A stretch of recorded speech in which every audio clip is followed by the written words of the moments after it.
Hello, a warm welcome to the CAS conference. It's great to come together for our first in-person event in 3 years.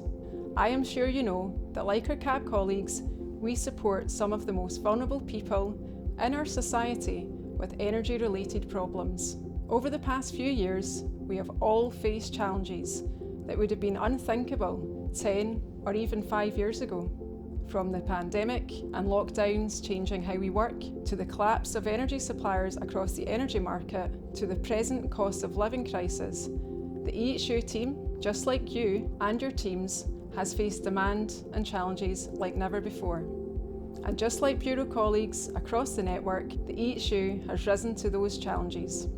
While the lockdown kept us apart, together the Citizens Advice Network in Scotland helped hundreds of thousands of people unlock additional support and money that they were entitled to. As energy suppliers collapsed, it was CABs and it was the Extra Help Unit who were there to help people understand and cope with what was coming next. As inflation soared, making the cost of bills, food and shelter unaffordable for many, the network has been here to help people in crisis.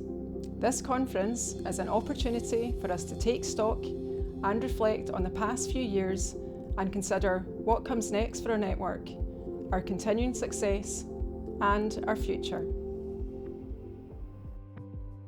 I think that the CAB makes a very big difference to people in the local community because they're able to help them gain access to resources that they otherwise maybe didn't even know they were entitled to, which can pretty much change their lives. I see the change in people's lives when they walk in here, devastated, stressed out, don't know where to go for help. And I think it's because we offer holistic advice. People walk away feeling empowered, and for me, that's what it's all about. It is a fantastic organisation to work for. And obviously the support from the managers, the support from CAS, the support from the network engagement officer, it all contributes to the greatness that we have in the community. I've got a great team, but more to the point, I've got a range of specialisms and generalisms where I could quite confidently say that we could help pretty much anyone with any problem they present themselves in the Bureau with. I think just the way we've kind of try and keep the culture going with the team, which is, people are all team members. Some are volunteering and some are paid staff, but everyone's trained to the similar level. Everybody's role is equally important. But it's essential we get the volunteers back. Absolutely. Because that's the reason for being for CAB, isn't it? That it's a volunteer-led service, and it shouldn't rely on all paid staff and projects, but to be able to offer something that is attractive to volunteers, whether they want to do advising, reception work, digital media. Well, one of our latest volunteer advisors came to the Bureau because she wanted somebody to help her witness a signature.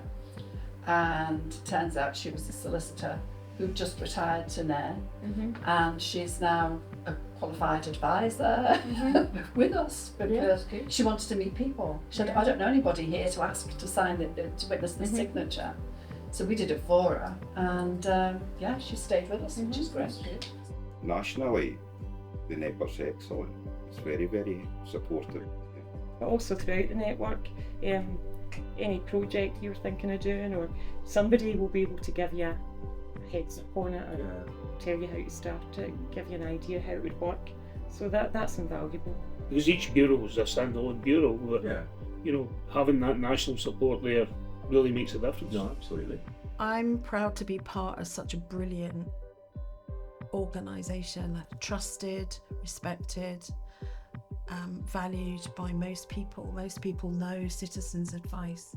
They do amazing work. The quality of volunteers and staff that we get make that happen.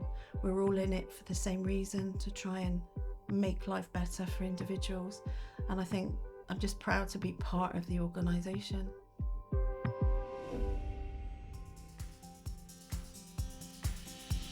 I'm really proud of our team, the volunteers and the staff that we have that work in the Citizens Advice Network. We're all here to do our best for the clients, for our community, and each day there's real achievements and outcomes being met. I think I'm probably actually proud of all the people who are in my bureau who sort of share the same values, the same aims. You know, at the end of the day, we're all there to try and help people, improve people's lives. You know, without the team, you know, the Bureau is nothing really.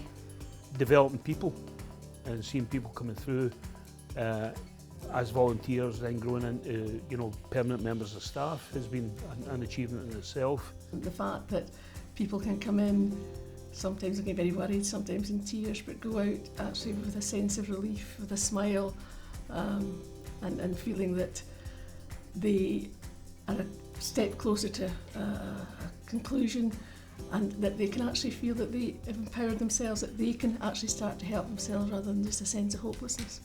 I think one of the biggest achievements is how we've come past COVID.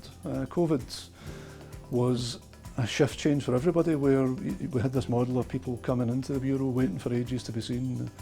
You know, we'd have a noisy waiting room. What COVID did was it changed the way that we saw people. You know, advisors had to work from home. We had to adopt hybrid ways of working, but more to the point, we had to see people in other ways that we never did before, such as online, through video calls, through telephone, a whole means of communication. There's not many good things coming out of the pandemic, but that is one.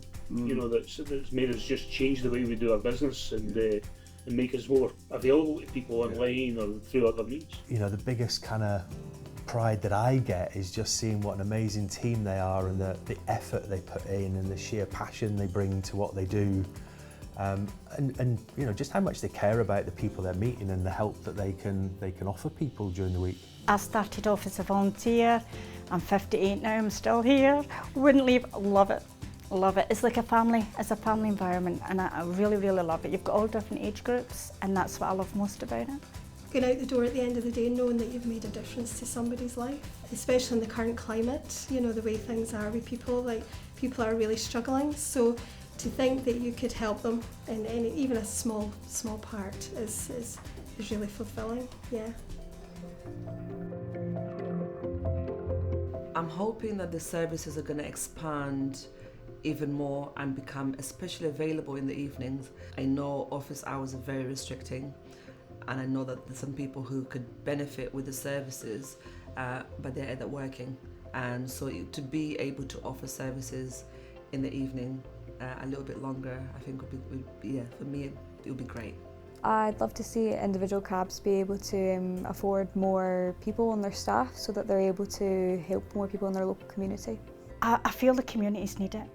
It is a must for each community. The amount of people we get in here that they don't even know anything about benefits, don't know how to apply for them, people that have worked all their life find themselves unemployed, people that have suddenly became disabled, and it's a lifeline for them, a real lifeline. Demand is just non-stop. There's, you know, we have 40 plus volunteers, and I say to the team, if we had 80 volunteers, we still couldn't see everybody the same week. You know, and that scale of demand is phenomenal when you think about it. We're always going to be in the local community, and I think that's trusted by the people who use our services.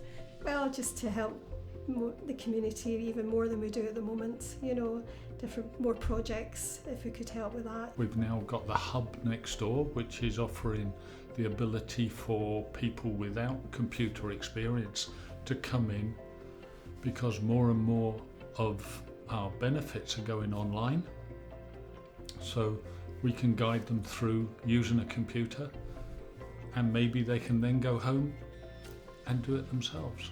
And that's what I want to do, is I want to be able to allow somebody to do something for themselves rather than being led. You know, I suppose ultimately it is all about helping people.